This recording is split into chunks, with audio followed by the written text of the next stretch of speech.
வணக்கம். நம்ம இன்னைக்கு உடல் எடையை குறைப்பதற்கான பல பயிற்சிகளை பார்க்குறோம். நம்ம வயிற்று, இடுப்பு, தொடை, இடுப்பு பகுதி, அடித்தொடை பகுதியெல்லாம் இந்த பயிற்சினால் குறையும். இதனால் எடை குறையும். நம்ம சேனல் பிடிச்சிருந்தால் லைக் பண்ணுங்கள், ஷேர் பண்ணுங்கள், சப்ஸ்கிரைப் பண்ணுங்கள். முதல்ல காலை ரெண்டும் விரித்து வைங்க. விரித்து வச்சுட்டு கையை பக்கவாட்டில் தூக்கிட்டு வலது கையால் இடது கால் பாதத்தையும் இடது கையால் வலது கால் பாதத்தையும் தொடுங்க.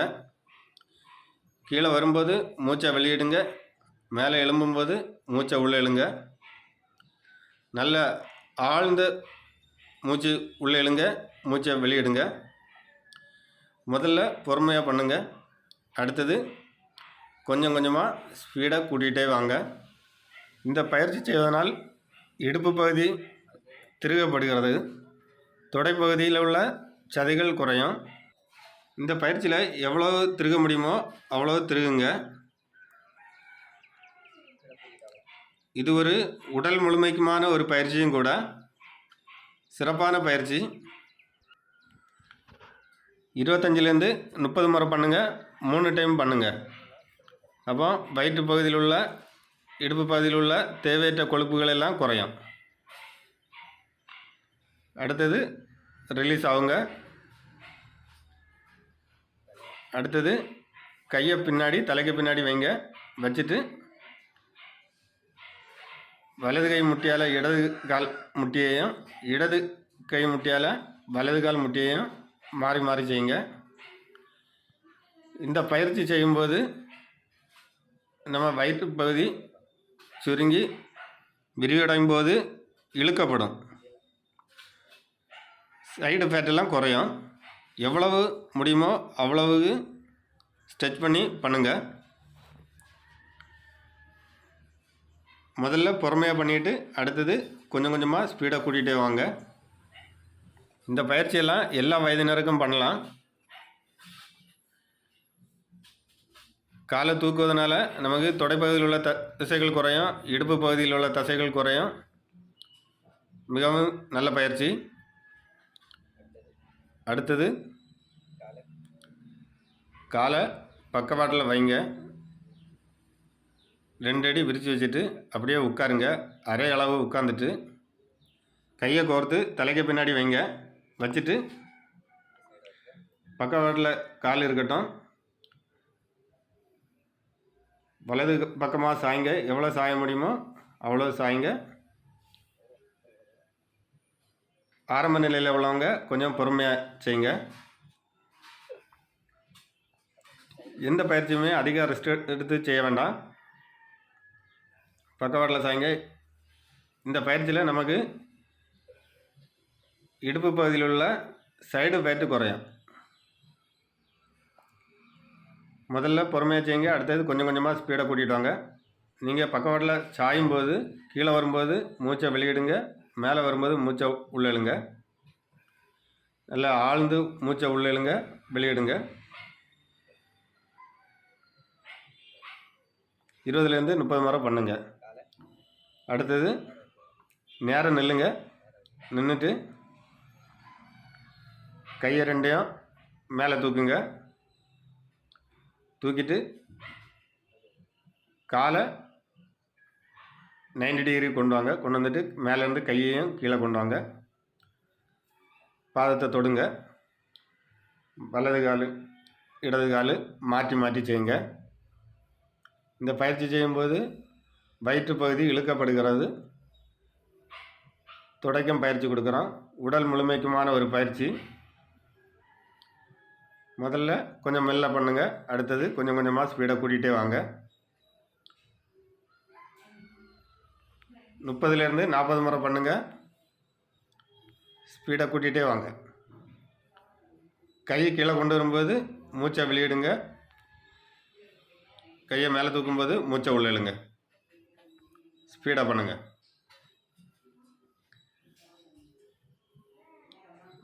ரிலீஸ் பண்ணுங்கள். அடுத்தது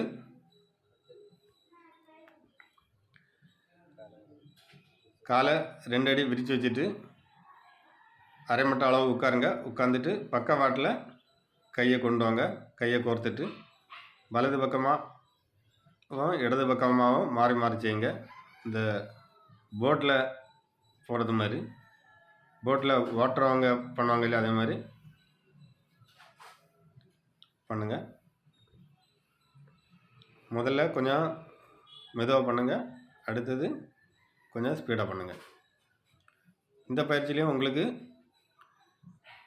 இடுப்பு பகுதியில் உள்ள சைடு ஃபேட்டு குறையும், தொடைப்பகுதி தோள்பட்டை பகுதியில் உள்ள சதைகள் குறையும்.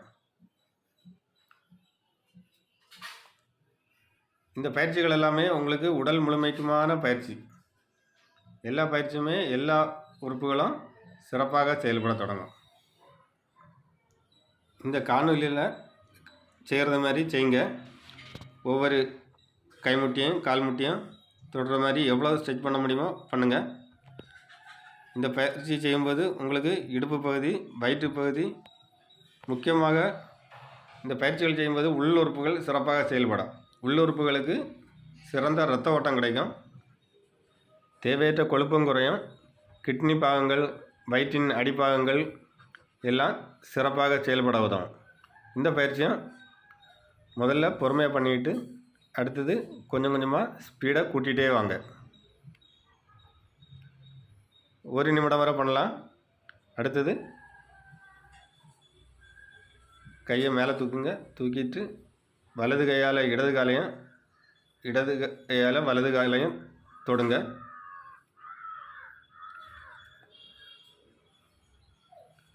நாற்பத்தஞ்சு செகண்ட் வரை பண்ணுங்க. முதல்ல கொஞ்சம் பொறுமையாக செய்யுங்க, அடுத்தது கொஞ்சம் ஸ்பீடாக செய்யுங்க. வயிற்றின் உள்ளுறுப்புகள், உடலின் உள்ளுறுப்புகளுக்கு நமக்கு இந்த பயிற்சிகளெல்லாம் செய்யும்போது நல்ல இரத்த ஓட்டம் கிடச்சி சிறப்பாக செயல்படும். முதல்ல கொஞ்சம் பொறுமையாக பண்ணுங்கள், அடுத்தது கொஞ்சம் கொஞ்சமாக ஸ்பீடாக கூட்டிகிட்டே வாங்க. கை கீழே வரும்போது மூச்சை வெளியிடுங்க, கை மேலே தூக்கும்போது மூச்சை உள்ள இழுங்க. ஸ்பீடாக பண்ணுங்கள். அடுத்தது கையை காலால் தொடுங்க. இந்த பயிற்சியும் பார்க்குறதுக்கு உங்களுக்கு எளிமையாக இருக்கும், ஆனால் கிட்னி பாகங்களுக்கு, தொடை பகுதிகளுக்கு நல்ல பயிற்சி. கால் முட்டு, அடி வயிற்று பகுதி எல்லாம் சிறப்பான பயிற்சி. 45 வினாடி வரை பண்ணுங்கள், கொஞ்சம் ஸ்பீடாக பண்ணுங்கள்.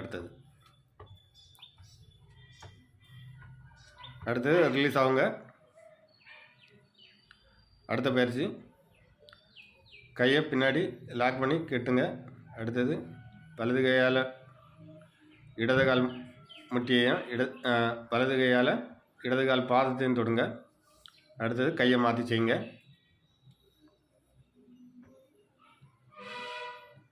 நம்ம செய்யும்போது கொஞ்சம் ஆக்டிவாக செய்யுங்க, ஆக்டிவாக கொஞ்சம் ஸ்பீடாக பண்ணுங்கள். முதல்ல கொஞ்சம் பொறுமையாக பண்ணுங்கள், அடுத்தது உங்களுக்கு பழகிடும், ஸ்பீடாக செய்ய தோணும். இது ஒரு எனர்ஜெட்டிக்கான ஒரு பயிற்சியும் கூட. காலையில் எழுந்தவுடனே தினமும் செய்தால் உடலுக்கு சுறுசுறுப்பாகவும், மனதுக்கு டெய்லி செய்யணும் அந்த இது எண்ணம் தோன்றும். அடுத்தது நின்றுக்கிட்டு பட்டைக்ஸை தொடுங்க காலால், எவ்வளோ முடியுமோ அவ்வளோ பண்ணுங்கள். அடுத்தது கொஞ்சம் கொஞ்சமாக ஸ்பீடாக கூட்டிகிட்டே வாங்க, நல்ல ரன்னிங் பண்ணுங்கள். 45 வினாடிகள் வரை பண்ணுங்கள். இந்த பயிற்சி எல்லாமே எல்லா வயதினருக்கும் செய்யலாம். முதல்ல வயதானவங்க கொஞ்சம் பொறுமையாக செய்யுங்க, அடுத்தது கொஞ்சம் கொஞ்சமாக கூட்டிகிட்டே வரலாம் ஸ்பீடாக. அடுத்தது கொஞ்சம் ரிலாக்ஸ் பண்ணுங்கள், நல்ல ஃப்ரீயாக நல்லா மூச்சை உள்ளே இழுத்து வெளியிடுங்க. இந்த பயிற்சியெல்லாம் தினமும் காலையில் எழுந்து செய்து வாருங்க. நல்ல சிறப்பான பயிற்சிகள், உடல் ஆரோக்கியத்திற்கு நல்ல பயிற்சிகள். நம்ம சேனல் பிடிச்சிருந்தால் லைக் பண்ணுங்கள், ஷேர் பண்ணுங்கள், சப்ஸ்கிரைப் பண்ணுங்கள். நல்ல மூச்சை உள்ளே இழுத்துட்டு நிமிருங்க. நன்றி.